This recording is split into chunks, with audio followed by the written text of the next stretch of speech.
This series about people who may look like you and I, but who somehow have got a recipe for success, something that they do that is beyond the norm. And I like to find that out. Before we start, just want to let you know, I hardly know these people. They have been selected because they have achieved something in the industry. And I just wanted to put the stress on both themselves and me.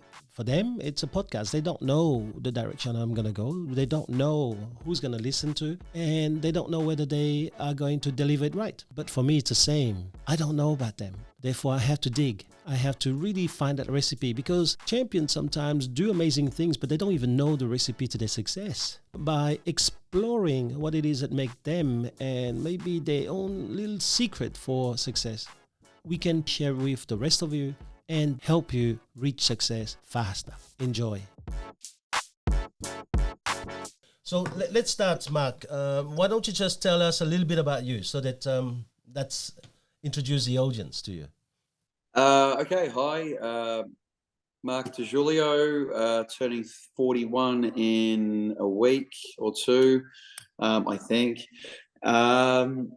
About me, I've been in real estate now 19, 20 years. Right. I started off as a PA and assistant to my now business partner, Spiro Drossos.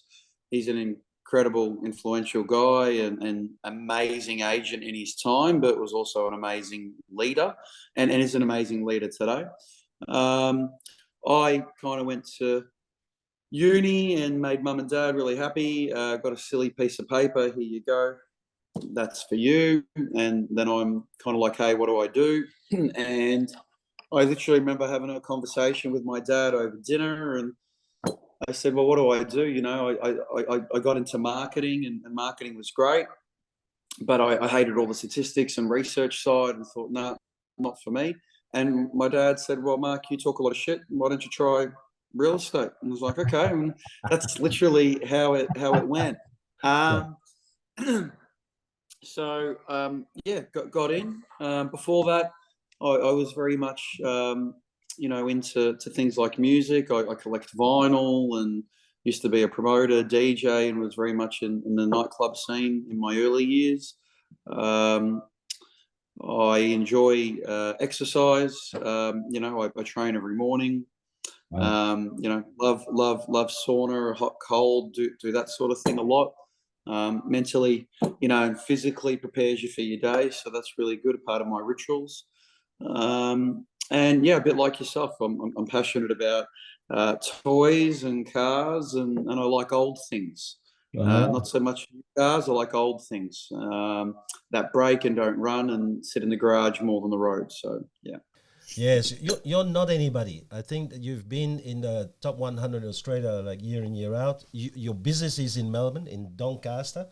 And one of the things that I really was hit by you, so I'm going to get into that straight away, right? Because is the fact that you like to call yourself a property psychologist. Okay? You've been doing some research. Well, you have to do some research. I know a lot about you. You don't have to worry. It's coming up. So what is it? I mean, aren't we normally salespeople? I mean, what is it that you call yourself psychologists and then sometimes therapists? Like, you need to fix people's emotion too? Yeah, very much. I was talking to my business partners, and I'm like, this real estate thing isn't really real estate, is it? We've got some new younger people coming into our business, and we're training them and mentoring them. And, it's really funny. They go do this course and then they come in, and as you know, like, the course teaches you nothing. Like, you said it's great to know. You said it, right? And of course, you got to know the legalities, and we run a very clean, ethical business. But I think it's really interesting where, we, instead of teaching you the legalities and the numbers, which is great, like, we really need to teach people how to win hearts. And, that's where the psychology comes from, because you're dealing with very smart, dumb people that are incredibly educated. But, when it comes to property, emotion is clouded, and they can't make a decision to save themselves. And you know, it's no different than a marriage or a relationship. You're just trying to forge it together between a buyer and a seller, and just understanding stuff that has no relevance whatsoever, or they're trying to use logic in an emotionally applied process when people are typically buying, and it just doesn't work. So you're dealing with a set of emotions, and you're providing therapy, because you can sit there and just hear this, and you're thinking to yourself, well, I know how to fix this, but you just can't see it.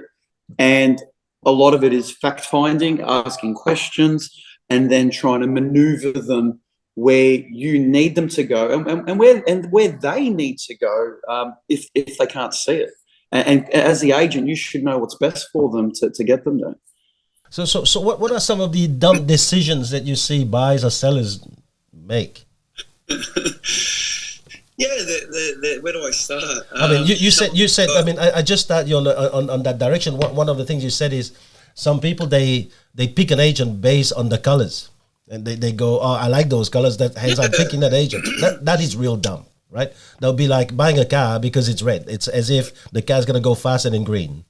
Yeah. So yeah, I've said previously and been quoted this. Like, I mean, I think it's really ridiculous. Like, you look at any other profession, lawyers, accountants, surgeons, anyone of a high level profession that needs technical skill or ability in some capacity, people are chosen based on prior performance, or they're chosen on education and credentials.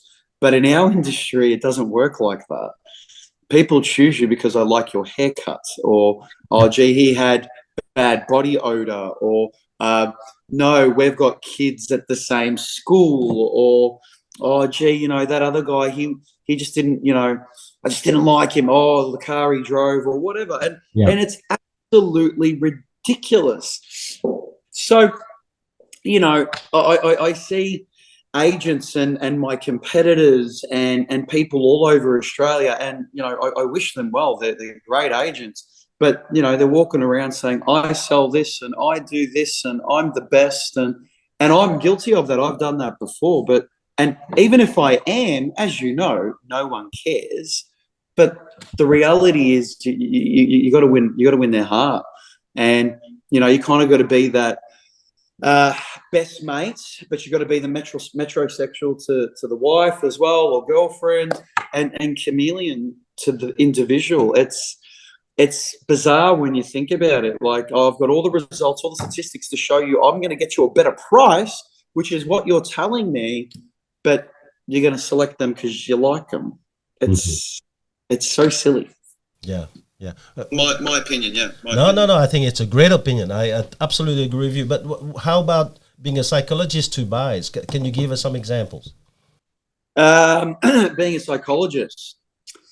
Okay, so, and I'm just talking generically here. So you might have an offer that is an incredible offer.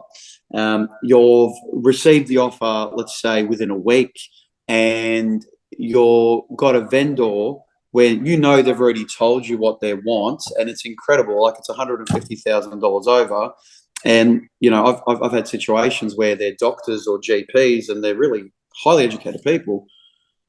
And oh, you know, we're unsure, and, oh, we want to think about it. Oh, but what about this, and what about that? It's like, mate, you just told me you wanted this 3 weeks ago. I got you $150,000 more, but they just can't make a decision. But then they've got their mother that's, you know, in ill health, and they're in need of funds, or, like, what's that got to do with the transaction? Or, oh, you know, we better talk to our kids. Well, your kids are 11 and 12. What does it matter? You know, and you just want to shake these people, you know, wake up. Oh, but Mark, you know, they spoke about interest rates, and they're coming down, and the market's going to be better. Well, how certain are you? Oh, I'm pretty certain. Well, didn't the news just on yesterday say something else? Oh, but there was good news today. Yeah. Like, you're an idiot.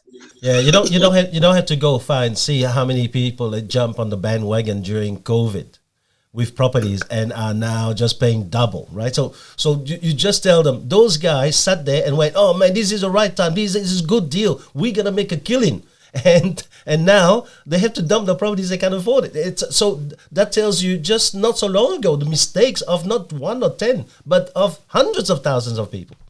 Oh yeah, yeah. And I just find it remarkable, like if people just, I suppose, look at things logically, and why did you start this process? And as a property psychologist, I'm always putting it back to them. Like, I mean, you kind of got to sit them on a couch and say, well, why did you come to me? And if you think of any psychologist, when they help the client, the psychologist doesn't tell you anything, do they? Like, you pay them all this money, but the psychologist doesn't tell you anything. They ask you questions, and then they make you answer the question yourself. And that's effectively what I'm trying to do. Like, so, you get these smart, dumb people where it's a good offer, but you've got to ask them questions and bring them back to the reason why they started this process. And then hopefully it resonates to them and they say, yes, that makes sense. But then we're human beings and the greed factor kicks in, and then you got to pull them back again. So yeah. It's interesting, you as agents, we're mentally exhausted. It's very tiring. Yeah, but I like how you call them smart dumb people, because they smart, otherwise they wouldn't have the money to buy a house. But when it comes to buying a house, somehow they move themselves from that smart state into the dumb state, and they get to that level where they give power to people who are external, who've got nothing to do with the house or real estate.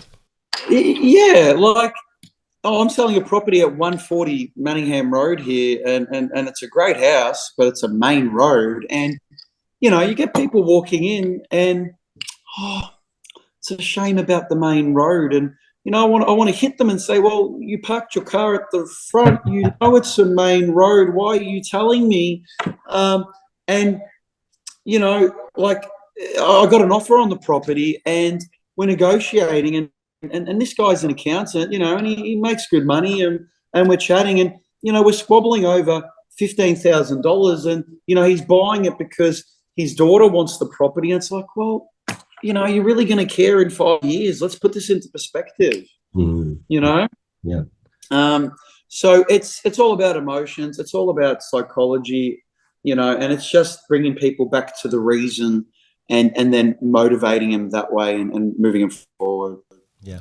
How about your salespeople? Because there's so much I want to ask you today, right? So your company last year bought Philip Webb. It's like Philip Webb, the king of real estate in the area, and your company just bought him out. I mean, this is just crazy. I remember when I met him, I think it was his 50th when he received the Mercedes, and from his wife, and I'm going, hold on, they have bought him out. I mean, how does that work? So. I understand that you had establish what you call culture 2.0, that you guys had to really come up with, like, what's the best of what we do and what's the best of Philip Webb. But how do you control 170 salespeople? How do you have 90% retention? Yeah, it's challenging. There's no questions about it. Phil, being a local boy growing up, he was an absolute juggernaut and had an amazing business. But sometimes things happen for a reason, and right place, right time. Look, I've got, 2 other business partners in Theo and Spiro, and they're amazing. So you certainly can't do it without help. Look, logistically, it was very challenging. We've got some amazing processes back of house that we knew that we needed to transition. For probably the first 6 months, it was very much about running sort of 2 parallel businesses where we didn't want to upset what they were doing. We were still learning, how they were running and managing it, because it's certainly one of the largest in Victoria. That I know. I'm not sure about Australia, but possibly the largest in Australia. It's a huge rent roll and an amazing business now that we've combined. But just getting to know everybody too, such a challenging part. It's like, hi Mark. It's like, hi Mark. Hey, you, how are you? You know, like, and I'm very big on being personable, and I'm coming home going, honey, I just can't remember all these people. It's just like terrible. But after kind of the first 6 months and understanding what we like, what we don't like, we sat down with Brendan, who's the head of our rental business, and one of the directors on that side of the business. And we said, what do you think? And he's like, well, it's pretty lazy. And I'm like, lazy? What do you mean? He's like, well, we can get this more efficient. And look, that's what happens when you become such a big juggernaut and giant of your time. We were going from roughly around sort of 1,800, 1,900 properties to now having combined over 7,000. And 7,000 property management. It's incredible. It's huge. And we're now running it like we had, 2,000 again. So we're very strategic. We're running it very lean. We've got an amazing culture. I can't tell you how important the culture is. Like our team, both sales and rentals, I have never seen it like this. I worked at Barry Plant for 20 years. It was my first job and only job. I've never gone to any other real estate company. So I don't know if the grass is greener on the other side. I don't know. Well, maybe. But I can't tell you how much the Philip Webb staff loved the integration. They were looking for a fresh new approach. They were looking for fresh ideas. They were looking for fresh direction. And not that Phil wasn't able to offer that, but I suppose he was kind of later in life and built an amazing business. And when you're comfortable, but we just really want to grow it again. We want to go from strength to strength, and we're looking to have more acquisitions and natural, progression and growth.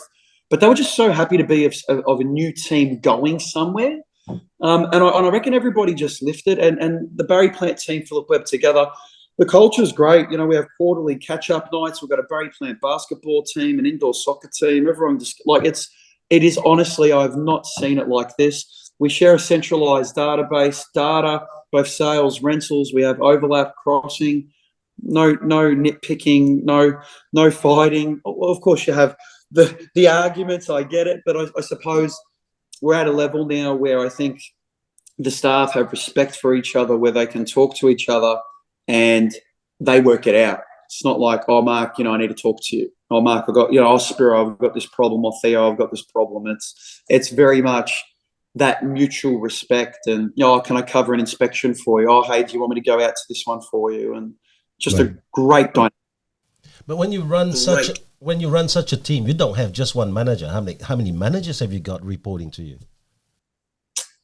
So I'm a sales director, but I'm an active sales director. So I'm actively listing and selling, 100 houses a year plus, right? So they report to Spiro, and then Spiro runs the day-to-day activity of the business. And then we meet normally weekly, monthly, and then we review, hey, how we're going, where our numbers, are we on track, we're not on track, and then we influence that side. So Spiro and Brendan really deal with the rental side of things, and then we have the overlap, and we all come together. Right. But what about in sales, though? So you have a sales team unit responding to a sales manager? Yeah, we do. So we've got Martin Ferozi. So Martin runs our sales meetings, runs our one-on-one KPI meetings with the business units and individual teams. And we've got roughly now, we'd have over 25 sales staff in total that we're running with. And we basically run pods. So, if you come into our business, even if you're an experienced agent, we would team you up with a senior agent. We would go out with you and critique you and just make sure that you're okay. Kind of like training wheels for maybe, a month, 3 months, 6 months, depending on what you need. Yeah. And just make sure that you're doing it the Barry Plant way. And this is what we like. And this is how we do it. Because as you know, you get bad habits along the way. But Martin is responsible for that, does training as well together with Spiro. And Martin Ferozi on the sales side, yeah, he's excellent. Great guy. He's overcome some real diversity and challenges recently. So he's an absolute gentleman. We wish him well. He's incredible. Now, so you have, what is it? So how many staff you've got for property management then? So we had a Christmas party just recently, and I think we had something like 160 people. I don't know. It's just, yeah. Maybe you need to interview Brendan at Spiro. Maybe you need to interview that. But the one thing I really like about what you said is because you guys call yourself the psychologist in properties, you really push for two things. One, you're going against the digital technology, and number two, you're really forcing your property managers to now picking up the phone and face-to-face meetings rather than SMS or emails. Well, we do both. We do both, and of course, it's time effective, but you got to look at your high net clients. So, if you've got clients that have got multiple properties with you, of course, we would do things a little bit differently. But we just got to make sure that everyone's being taken care of and that they're heard. That's the important part. Yeah. So what about in sales? I mean, you're getting your people to still prospect. I mean, I don't know what they're going to prospect when you have like 7,000 in property management already. They're probably walking between a lot of doors in order to door knock one that is not managed by you guys. But so you said also you're doing a lot of letterbox dropping still. Yeah, look, we do everything. I don't think there's one fix, and every agent knows that, and I think it's just doing everything and doing it consistently. And making sure that, okay, hey, if you've got that commitment, you keep the commitment and you do it. Look, I'm very big on letterbox, and the reason I'm doing that is a lot of other agents aren't doing it. And, the social media space, I'm sick of it. To be honest, my head hurts. It does. It really hurts. I'm sick of it. I was thinking about deleting Facebook the other day, and then I'm like, oh no, Marketplace. I need Marketplace. I'm sick of it. I'm sick of agents big noting themselves. I'm sick of agents. But do you get your people to be on social media or not? Yeah, look, we don't have a set criteria around what they can and they can't do. We leave that into their hands. Of course, with all our agents, we try to have a marketing plan over a 12-month window. What are you going to do? What does the marketing plan look like? And it's pretty hard.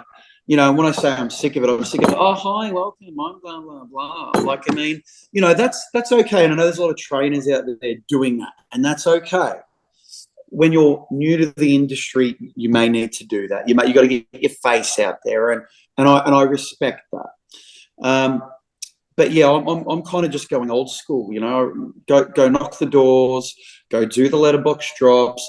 I'm at home today, but ask anyone that works with me and ask them where my office is, and what they will tell you is it's Krispy Kreme donuts at the Bulleen Plaza, and that's my core market. I'm not in the office. I almost done this Zoom meeting. My little one's unwell today, but I would be there now doing this meeting. I do all my pre-auction meetings, all my vendor meetings, all my buyer. If I've got a buyer appointment that wants to talk about property or developers, appraisals that have a rental in it, I won't get them to come into my flashy office, and I'll just keep it casual. No tie, relax, pair of chinos, have a cup of coffee, a donut, and break bread, psychology, and get to know them. And it's all at Krispy Kremes. That's where it's at. But I'm in the community, and people see me, and I think my clients are more impressed when I'm talking to them. And oh, hey Mark, hey, how are you? Good to see you. No worries, and you get stopped a lot. But I'm in the community, and people know me, and it's good and bad. But that's another form of prospecting. And I do it deliberately. But I believe you're exercising every morning, so there's no bad with Krispy Kreme donuts then. Yeah, I go a short black. Just try keep it to 3 a day. So do you enforce it into your sales team? Like sales team members must be at a cafe or rather than being in the office? No, I don't. Look, I encourage it. I encourage it, and some people are better than others. Like, I mean, we've got people in the office that are excellent on social media. We've got others that are better face to face. Some are better on the phone. But look, I think the fundamentals have not changed. You got a database your clients, so you got a system to track them, you got to control them, and you got to have all your recurring settings and all that stuff, especially when you start expanding. But it's face to face. My best forms of prospecting for me are letterbox drops, doing my work in my office at the cafes, and basically auctions. You know, for me, auction day is a really big thing. I do all my own auctions. I occasionally do some for the team, but we're very blessed at Barry Plant Eastern Group. Like, I mean, we've got about 6-7 different auctioneers, so you know you can pick and choose whoever you want. Yeah. But I'd certainly encourage agents that are not auctioneers to become an auctioneer and get out there, because you're meeting, as you know, 20, 30, 50, 100 people. And, you know, I relish the idea of being able to broadcast, and that's what it is. It's broadcasting Mark Di Giulio Inc., Barry Plant Eastern Group Inc. You know, that's huge. And today, where everything's Instagram, Facebook, Netflix, you know, the years of auctioneering, and it's like, honestly, shut up, get on with the auction. And you can see those auctioneers when they're in the crowd. It's hilarious, because I sometimes, you know, I've seen someone on Sundays, or if I've got some time, I'll pop out. I'm always curious. But look at the crowd, and the crowd is doing this. Come on, get on with it. Get like today, it is all engagement. So you've got to be engaging. Yes, you've got to get to the point, but your personality needs to shine. It needs to shine. I just think there's so many cookie cutter auctioneers out there. They're all the same. And I win business on that because I am different. My language is easy. You know, it's technical when it needs to be, but it's normal human English that every day to day people talk. And that's relatable. Yeah. So how do you spoke about having a child being sick today? So you're at home, and obviously, you know, you needed to be in front of a screen. Sure. So how do you find balance with 170 people around you? Yeah, it's you need inner peace, huh? So how do you do that? Oh, I've always said, you know, there's always a direct relationship between your personal life and fitness and your professional life and fitness. I used to be a very big boy. I used to weigh about 130 kilos. So I used to be really, really big. And I've lost a lot of weight and maintained that over my life. Naturally, you know, diet, exercise, etc. So none of this cheating, nip tuck type stuff. But I like routine. I'm good in routine. I wake up 4:30, 5 o'clock most mornings. I'll train probably 4 times a week, 5 times a week. I'm big on sauna and swimming. I enjoy that, and that sets me for my day. That sets me for my day. You said twice of sauna. So what's the benefit of sauna? I mean, no, you perspire, and that's it, right? So maybe toxin leaving you. I mean, you said it twice. You said it at the beginning and now. Yeah, it is. So you haven't done any research on this one? No. Okay, so if you do some research, there is a direct relationship between regular sauna usage and physical and mental well-being. So if you do sauna only 3 times a week, there's studies in Switzerland for people later in life reducing cardiovascular and heart disease and heart attacks by 40%. That's huge. 40%. There is also a further relationship with those studied that were suffering from depression and anxiety, and there was a further reduction in those people by about 25%. Wow. So, yeah, I enjoy it. Any kind of sauna or the infrared ones? I don't have an infrared one. I've done some more homework on this. The infrared ones look, the technology is new, and I know they say it's safe, but they also said smoking was safe and the COVID vaccines were safe, or, you know, who knows, right? So I'm a little bit cautious. I use a traditional steam sauna with rocks, but the infrared saunas, for me, I just feel it's a microwave. I didn't like the feeling, the sensation, and I just don't know. Is it, you know, it's infrared, right? It's microwaves. Is it an accelerator for cancer or whatever like that? That I don't know. I'm not an expert, but yeah, just for me. Sorry, I got calls coming through. Yeah, that's all right, mate. Busy with Yeah, just traditional. we were just talking about balance. And you know, and after work, you know, as well, you know, if you're having a stressful day, nothing better than just jumping in and you know, you sleep better, you know, my skin feels better, everything's better, and my kids love it too, and it's a great chance. Like they, you know, 4, 6, 8, it could be freezing outside. They jump in with me. We talk. You know, you obviously got to regulate them, make sure it's not too hot, and give them water and everything. But then you jump in the pool or a cold shower, and it's a good bonding thing too. So that's how I de-stress sometimes. Yeah, or most of the time. I've got other things too, but yeah. Yeah. So you're 41. You have, what is it? 2, 3 children. I have 3 children. Yeah. And you're running around making about 139 sales in a year.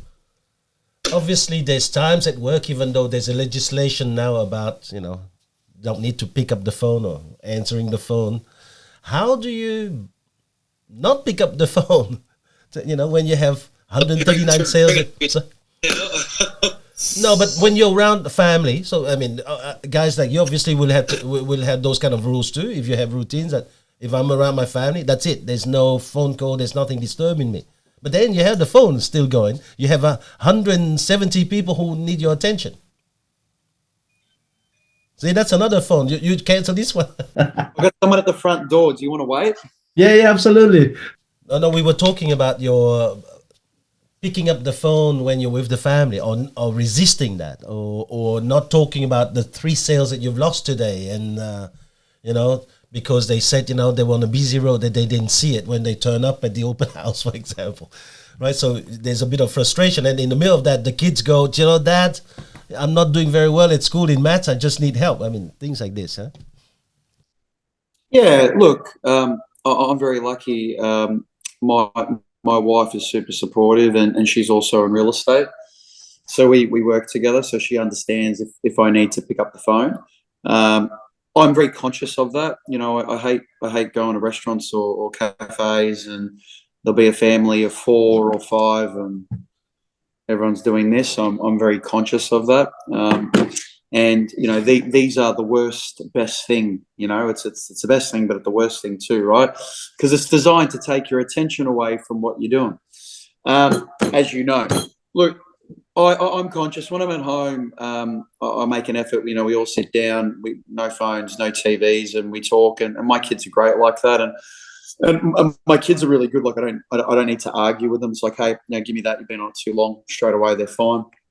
And they don't necessarily want it. They'll go do their own creative play. You got to learn to care, but not care too much. And you've probably heard that before. But look, I care. You know, I lost the listing the other day, but I don't care. I'm okay with it. You know, I miss a call. Yeah, I've had 4 missed calls just talking to you. Do I care? Yep, but I don't care. And I've just detached myself a little bit. And my wife thinks it's a bad thing too, because she thinks I don't care about anything now. Like the only thing I care about is my toys and getting up in the morning, right? But I was like, yeah, it's a problem, but it's not a big problem. It's okay. But I've always been like that. I've never worried about money. I've never worried about, you know, family, death, or the government or what. Like I've never worried about. That's just my personality. I don't really. It doesn't concern me. Like I'm very I think I believe I'm a high level thinker when it comes to stressful situations. That's just me. And I know that's hard for everybody. So yes, I make a conscious effort. not to look at it. I know it's difficult, but I think people look at it because they're worried they're missing out, and that doesn't bother me. That doesn't bother me. Right, Mark. So what is a high-level thinker? Just being able to navigate. I think it's being able to navigate. I think a high-level thinker knows how to navigate and understands how to deal with stressful situations that others may be impacted by, directly or indirectly. And when they are impacted by it, they crumble and they turn into a snowflake. You've heard of the snowflake generation, right? Yep. So there's too many of them. Like, I was talking to this with my business partners, with Spiro and Theo the other day. We were having a dinner and a catch up after every month. And we think that, I think anyway, no one wants exertion. No one wants to put in the sweat, the equity to be able to get the return back, but everybody wants it. So, I think a high-level thinker needs to be able to absorb the knocks, absorb the pain, but still be able to think logically. It's like when an axe murderer is chasing you and you're in the car and you've got the keys in your hand and you're fumbling and you can't think to get it into the car, to start the car. I think a high-level thinker would look at that and be able to. I think I'm in that category, that just man. And I've had adversity and challenges in my life too, but just like everybody. But I've always kind of been able to center and focus, and yeah, that was that time, and you move forward. Is that a quality that you get, or is that because you have conquered a major event in your life that's giving you that belief and that shift? Not a major. No, I haven't had a major event or a black swan, for example. No, I haven't necessarily had that. I've had adversity and challenges like everybody, but so I think personality. You're talking about. I think it's entrenched in me. Yeah. Yeah. I just think it's intuitive and it's in me. Like, okay, we've got no sales for the month. Okay, I know what I need to do. Off we go. Yeah. Okay. Well, then I need your help. I need your help here for the audience, because what you're talking about is resilience. You somehow. So, what would be 2 or 3 tips that you have for these people who something happens? It's almost like the end of the world. They're even thinking about quitting real estate. So, what is it that you do? 2 or 3 tips. Yeah, 2 or 3 tips. I think the first part is a bit like the property therapist. Remember why you started. What's the reason you're doing this? And it's all goal orientated, no different. You're going to the gym, or you've got a reason. What's the motivation? Return yourself to the reason why you started it. So that's the first thing I would say to you. Okay. The second thing I'd probably say to you is, if you're doing this as a job, you're in the wrong business. If you're doing this as a career, I say you're also in the wrong business. If you're doing this as a lifestyle, I think that is the right reason you do this job. It is a lifestyle, and it gives you the lifestyle that you're probably craving. So if I want to go to work today, I can go to work. If I don't want to go to work, I don't have to go to work. If I want to pick up the phone, I pick up the phone. If I don't want to, I don't need to. And that's a lifestyle. But it all starts here. And I'm at chapter 18, and a lot of other people are maybe at chapter 2 or chapter 3. You can't operate at an 18 capacity when you're at chapter 2 or 3. So when I first started, there was no other option. Plan B was shit.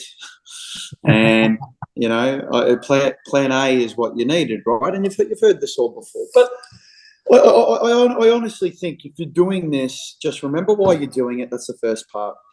The second part is, what lifestyle are you looking for? Yeah. And then if I want this, I can create it, and make sure you're not comparing your chapter 18 to someone's chapter 2.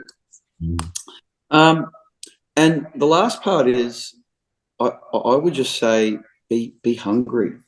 You got to have the fire in the belly. How full is your tummy? And it comes back to that word I said earlier, exertion. People don't want to exert themselves. People don't want to push and have a level of pain. And I keep coming back to it, and looking back on my career now, I always think to myself, it was tough. Like, I mean, I was doing Sundays, I was doing after hours, I'm doing before hours. It was pretty crap, and it's hard with a family. Like, I mean, I think if you're in this business and you're fresh and you don't have the attraction, it's really, really difficult when you've got a family to do this job. It's so hard.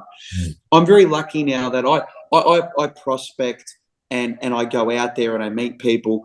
Am I doing it as hard as what I was in my 20s? No, I'm not. But I have attraction because I busted my ass in my 20s, and now it's still coming back to me now. And you have that repeat network and that business. So I would say you need to have some sweat equity in. You need to have some skin in the game, some blood in the game. Skin isn't good enough anymore. You can't have skin in the game. You've got to have some blood in the game. Otherwise, you're going nowhere. But you said be hungry. I mean, after 21 years and after all of these now cars being collected, someone will say to you, but I'm now satisfied. I mean, how can I just keep on being hungry like on year 1 or year 2, chapter 2? I mean, chapter 18, it's not the same. So hungry for what? That's the worst part of our business. You know, I remember being about 32, 33, and I actually had a mild form of depression. I reckon I wasn't diagnosed, but I reckon I was depressed because I had won Victoria's Agent of the Year. I had won Australian Agent of the Year, REIA. I had won Barry Plant's awards like for the 13th time. And I'm not exaggerating when I say this. When we had the awards night for Barry Plant, and the winner is Mark Di Giulio, and it was embarrassing. It was like, oh, him again, right? You know, and then I'm not even joking. They changed the award system. They didn't just do it on gross commission. They changed the award system to category, agent on their own, PA, 2 PAs, 3 PAs, because of me. And I was kind of, you know, like a little bit lost. Just like, well, what do we do now? Like, you want to write 500 grand? Great, done that. Want to write $100 million? Great, done that. Want to do 1.5, 2 million, 3 million. Okay, well, I've done it. Now what? Well, I want to try write 4 million? Like, what can't you do at $3 million in GCI that you can't do really at $1 million? What? There's only so many nice cars you can buy. There's only so many nice houses you want, or nice things you can buy. Like, you start to lose yourself. And I lost myself a little bit. I was a little bit depressed, and I was like, what do I do? So to keep hunger in this business is very, very hard, I think, because you need to have a goal. And once you get the goal, in our business, there's no finish line. And my business partner, Spiro, said that to me. He goes, Mark, there's no finish line in our business. And that really hit home with me, because once you've done 3 million, well, let's do 4. Then you've done 4, okay, let's do 5. Okay.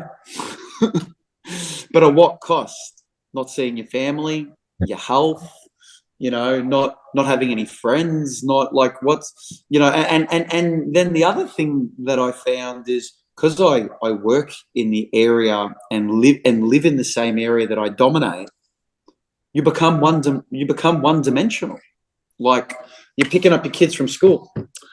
How's the market, Mark? Oh yeah, it's, you know, okay. and they're just being polite, and they're lovely people. They're being polite, and I get it. But you know, we had a dad's night, you know, the other just before Christmas, and oh, how's the market, Mark? Oh, Mark, I'm thinking of subdividing, and I got this block, and you know, excuse my language, but shit, you know, I want to talk about cars or football or girls or whatever. Like, just talk about something else, and you become really one-dimensional, and that's a new challenge that I'm working with at the moment in my early 40s now. That, you know, is that something that I want? Because that's now, you know, also detracting away from what I want to be versus what I'm doing. What I do is not who I am. Yeah. I understand. Yeah. So to keep motivating is hard. That is challenging. I don't necessarily have an answer for you. You know, waking up every morning, breathing air, and looking at my children and wife is motivation enough. It should be motivation enough. Yeah, I think that going from one goal to a bigger goal is probably not going to be the solution. But I understand what you're talking about, the hunger. I don't know, maybe you need to transcend that hunger and make it a hunger about the discovery of self. That in the challenge that you encounter year in, year out, that is yourself that you're conquering. In that way, it is satisfying, because every single time you uncover a new dimension of your own self that you didn't know, you're actually now standing on the edge of something bigger that you can find. Yeah. And that's internal, right? And that's an internal thing. But from a sales perspective, it's just a bigger goal, which can become a boring at one point, and another point, like I said, you become satisfied. You said that, like you're satisfied. What can't you do with this much money that you can't do with this much money? Absolutely, you only need one breakfast a day, right? So but what about now the new salespeople who come in and they want it now? They don't want chapter 2, 3 to 15. They just want to do 18, because if they think, well, Mark, if you've done 18, just give me the recipe for chapter 18, then I'm saving myself a bit of time. Yeah, it doesn't work like that. You try to give them the nuggets. You try to give them the gold nuggets, but it doesn't work like that. And I've really struggled with youngsters and PAs and people over the journey, because no one wants to work. You know, I'd done an interview before Christmas, and you know, young guy, incredibly presented, you know, very well spoken, and he's asking me questions like he's doing the interview, and he's asking me questions. What can I do for him? You know, do I have to work weekends? Well, you know, do you have, you know, a gym facility here? Oh, you know, what are the hours like? It's like, why are you sitting here? You know, like, go away. No one wants to work.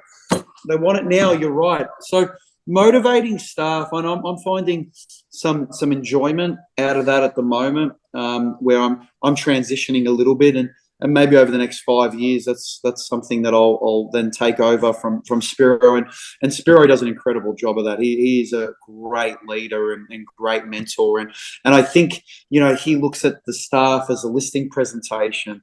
You know, I think that's how he does it, and, you know, warms to them, and he's got a great bond with everybody.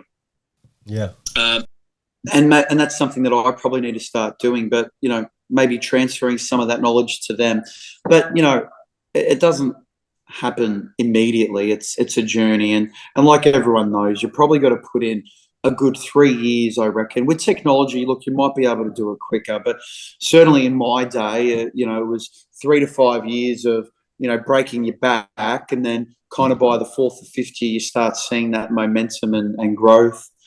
The problem is a lot of people are very comfortable, and then they get growth not through actually trying. They just get growth through riding the market. You know, the market goes up 10%, so do their business. Oh, we grew. It's like, well, no, you didn't really. You know, you got a good market and you got better prices, so you made more money. No, so yeah. I'm not gonna probably mention that kid probably like was doing it for TikTok, but did he get the job? Sorry?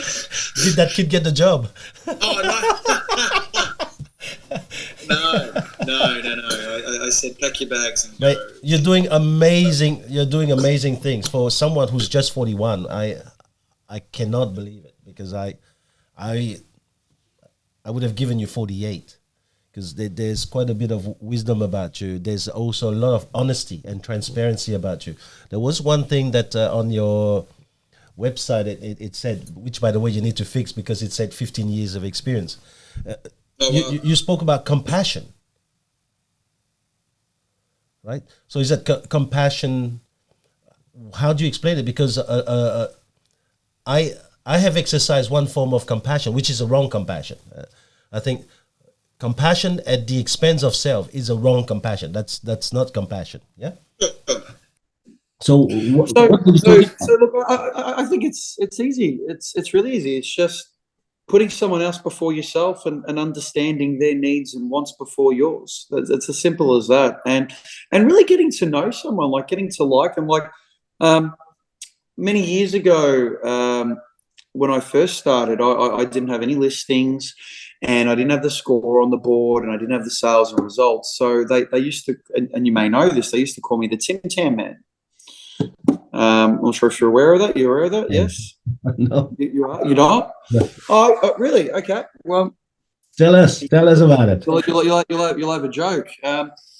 So my philosophy has always been break bread, talk business, and break bread again. So warm and fuzzy, real estate, warm and fuzzy, right? That's the model of the listing presentation for me, and what I try to teach our staff. But when I was younger, I've got all these great agents around me that were doing magnificent business, and I'm trying to crack a market, and like, who's this young kid? So what I would do is I would get a berry plant ribbon, I'd get a packet of Tim Tams, and I'd wrap it up in a bow. I'd knock on the door, and, hey, how are you? Oh, that really good, Mark. Please come in. Do you want to have a look at the house? Well, I was hoping there might be a coffee somewhere around here. Where's the kitchen? And I'd put it on the bench. And oh, Mark, let's sit down. And it forces them to make you a coffee. It forces them to break bread and eat something with you. And it just gets back to that human element of, hey, let's have a meal together, right? Wow. And I'm of European background. And that Asian background is very similar, and it was all about having a drink and something to eat together, and we wouldn't talk business. We'd just talk about the separation they had with their wife, or their mother having cancer, or how they're in debt, or whatever it is, and that they tell me stories about themselves, and by them telling a story, it made me more relatable and compassionate to their situation. And then the real estate was easy, and I would win business every time, not on commission, not on marketing, not on we're the best. And it comes back to what I was saying about being a property psychologist. It's ridiculous. Here's this pimply, fat kid at 20, 22, 21, and you're giving me the keys to $1 million house, $2 million house, because you like me. And I've kind of done a full circle in my business where, hey, I used to do that. I went away from doing that because I had the score on the board. And now I'm going back to doing that because, I think it's the right thing to do. That's amazing. And so at the end, you have some more Tim Tam before you leave after you got the listing? Is that what you have? You break bread at the end? No, I used to joke. I used to joke at the end. At the end, I would always, do warm and fuzzy again. So yeah, you'd have another cup of coffee or a cup of water. But at the end, I'd always say to them, "Oh, you better hide these. The other agents are going to know I've been here, right?" and then they joke and, "Oh, no, we're going to give them one, Mark." It's like, "Oh, you better, you better," So I think as a 20-year-old, that was kind of a bit quirky and, a little bit wanky, if you will. But I reckon it worked and it cracked the market. And a vendor that's in their 40s or 50s looking at me doing that, they're like, "Oh, this guy's different. Oh, we like him." And the Australian mentality is always give the underdog a go. And I won it for that reason.